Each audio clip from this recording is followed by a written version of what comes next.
Okay, magandang araw po sa inyo mga boss. Nandito tayo sa Pitong Bayog, Mayentok Tarka Project. So, part 19. So, medyo matagal na po tayo rito mga boss. So, pare-parasyon pa lang kasi medyo medyo madugo na. So, nag-grind po tayo sa mga palitada nila, sa mga forma nila. So, katulad yan, grinder din po natin yung baba niyan, pati yun, no? Makikita niyo yung bandaron. Mga bukol-bukol. Pati dito, pinantay pa po natin yung mga kanopi nila. So ayan, medyo matagal nga lang. Pero umayos naman siya kahit papano. Tapos isa pang problema natin dito, yung mga groove niya hindi pantay-pantay. May malalaki, may maliliit. So ganun yung mga nangyari dito sa groove.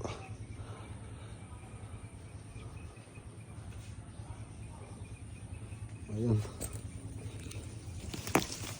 Tingnan natin dito sa harap. Halos nakapagmasilya naman na tayo. Doon sa harap. Ayun, yung mga konting retouch, pinapa-retouch ko sa kanila. So gusto kong matapos ito, sabi ko sa kanila, tapusin muna nila itong harap tsaka doon sa likod. Kaya lang pagpunta ko rito, dito na sila sa side, kaya hindi pa tapos dito sa harap tsaka dun sa may likod, para masara na sana to kasi puro alikabok na dun sa harap. Kaya gusto kong masaran sana yan.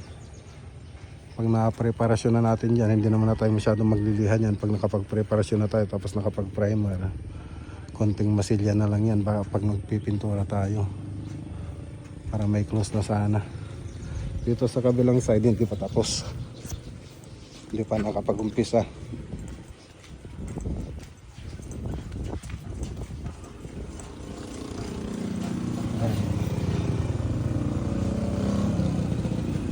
Okay.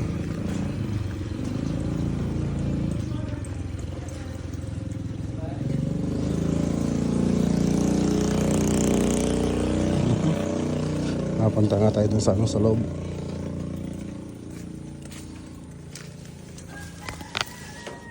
So dito si Foreman Ambo yung humawak nitong project. Dun sa kabila naman sa ba yun? Sa may pinuntan natin kanina sa nagserialan, si Paribal.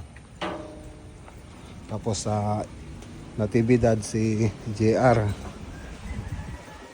Tapos sa La Union si Ricky. Sa Aladdin naman nandun sa Dasol, tsaka